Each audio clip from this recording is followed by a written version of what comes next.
como iniciou a sua vida de fé? Você veio de uma família cristã? Você já tinha uma base dentro de casa ou isso aconteceu mais para frente na sua vida, esse chamado? Eu faço parte de uma. Eu sou a terceira geração de pastores da minha família, né? Então, meu avô, meu pai, né? Eu tenho. Meus tios são todos pastores, né? Os irmãos do meu pai são todos Que pastores. Então, eu bênção! faço parte dessa geração. Nós somos nascidos na Assembleia de Deus, né?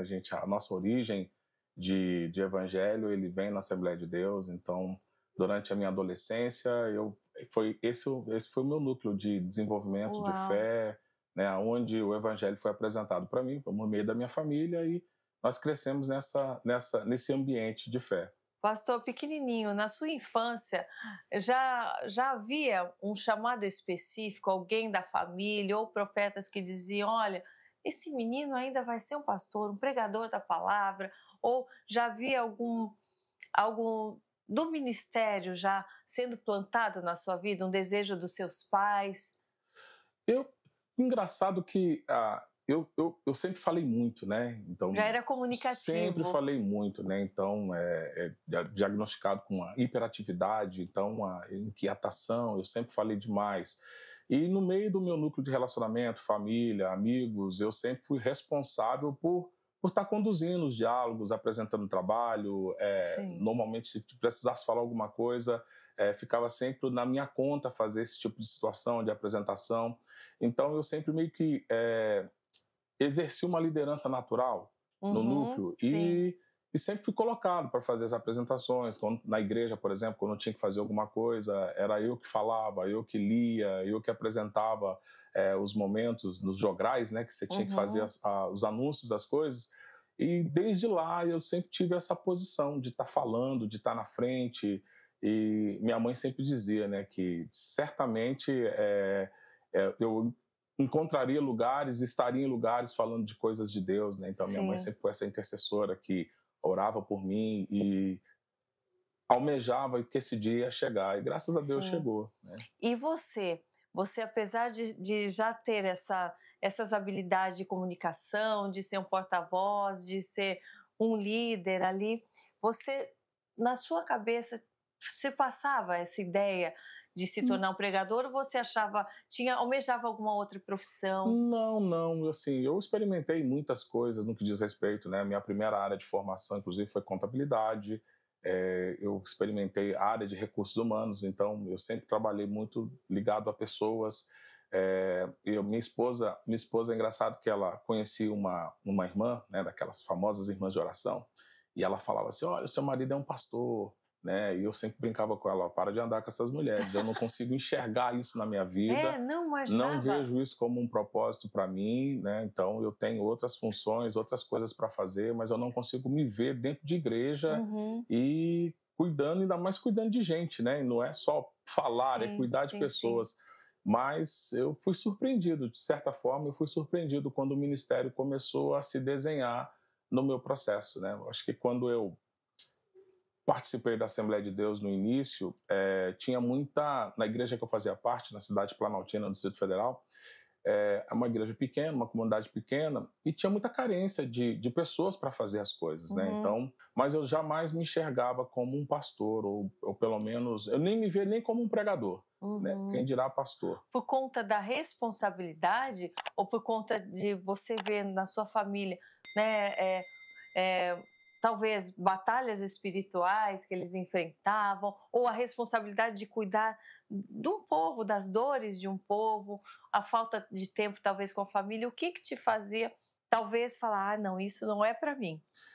A referência, às vezes, pastoral, assim, os pastores de igreja de comunidade pequena, de igreja pequena, eles passam um processo bem complexo, né? Uhum, Passam por muita dificuldade. uhum, Então, a gente cresce nesse ambiente onde vê muita doação e pouco retorno. uhum, E ainda mais dentro de estrutura de família, você vê, eu tenho primos, eu tenho meus irmãos, e a gente vê que muitos deles não se interessaram, inclusive, pelo evangelho por conta da dificuldade dos pais no que diz respeito a pastoreamento, está envolvido com a uhum. igreja, está envolvido com o ministério, né? Muito entrega e pouco retorno no que diz respeito à própria qualidade de vida dentro de casa, com os filhos, com a esposa. e muita doação. Então a gente olha para esse cenário e você começa inconscientemente traçar um caminho, dizer, não, isso aí não serve para mim, isso não é um modelo para eu seguir. E a gente tem essa visão de muita dificuldade, de muita luta, de muita batalha, né? Então a gente meio que olha para esse cenário e fala, não, acho que isso não é para nós, né? Não é um caminho que a gente quer crescer. É como assim, eu quero uma vida um pouco mais fácil, vamos dizer, né? No fundo, eu não quero uma vida onde eu tenho que me doar tanto e receber tão pouco, né? Exato, porque é muita ausência de quase tudo, né? Então, assim, a gente tem, eu falo que acho que é igual o jogador de futebol, né? Tem esses jogadores que a gente olha como referência e vê as cifras milionárias que esse jogador ganha, a gente imagina que todo jogador de futebol é rico, né? E às vezes a gente vê alguns pastores com o ministério muito bem sucedido e você olha esses pastores como referencial de sucesso, mas tem muita igreja com pastores com qualidade mesmo, mas que passa muita necessidade, muita dificuldade. E eu vim desse ambiente. Então, para eu romper essa mentalidade, então quando eu olhava para o evangelho, para a responsabilidade, para a igreja, eu vi esse ambiente de dificuldade como um parâmetro, não enxergava um outro modelo como sendo um modelo de sucesso. Sim, e antes de, né, você ter o chamado para o ministério, mesmo tendo, né, as outras profissões, inserido em outro meio de trabalho, você continuava frequentando a igreja? Você teve um momento de se afastar também ou não? Acho que perto dos meus 16 anos de idade, eu lembro que foi o primeiro não que eu disse, né? Meu pai levantou para ir para a igreja, se arrumaram no horário do culto, e ele disse, André, vamos para a igreja? Eu falei, pai, hoje eu não vou. Eu fiquei esperando a reação dele. E ele falou, tudo bem. Né? Até então, não tinha esse negócio de tudo bem, né? Vamos e vamos. Aí eu falei, hoje eu não vou. E desse dia em diante eu não fui mais, eu não retornei mais à igreja dos 16 aos 24 anos de idade. Gente, tudo isso. Tudo isso. Né? Porque e o seu pai nunca depois insistiu mais? Nunca insistiu mais. Eu acho que ele achou agora a idade dele ir com as próprias pernas. A hora dele se resolver. Eu acredito que ele entendeu que era um tempo, se ele quiser seguir o evangelho, ele vai seguir por consciência dele, né? Então, ele nunca mais não insistiram mais para eu ir para a igreja, Sua não mãe me cobraram, também não, né? Sempre orando e dizendo, a gente está orando por vocês. E quando eu me casei aos 24 anos, no primeiro ano de casado, minha esposa se converteu.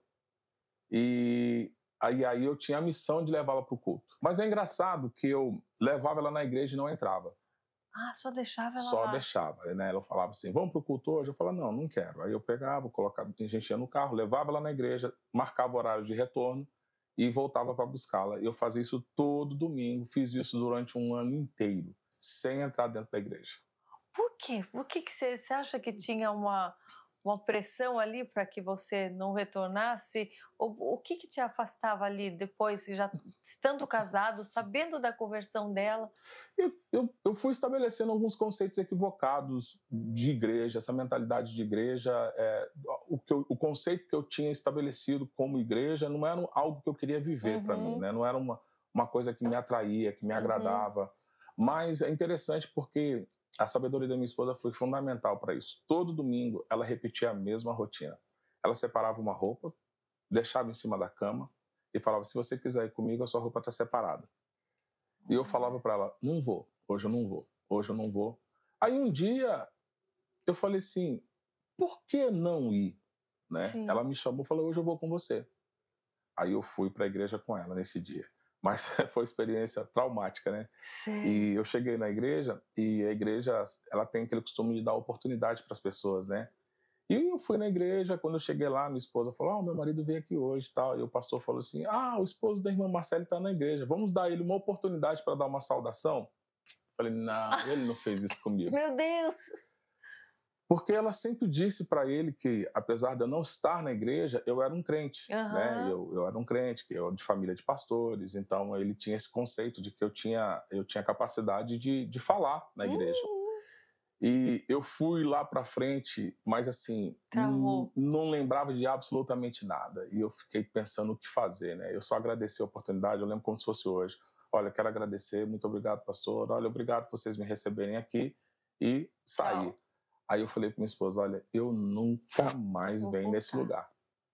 Se sentiu envergonhado. Nossa, pensa, porque assim, eu fui exposto ali e aí todo aquele pensamento que eu tinha acerca da igreja... Você falou, pronto. Não, é isso mesmo, não é um lugar para eu estar.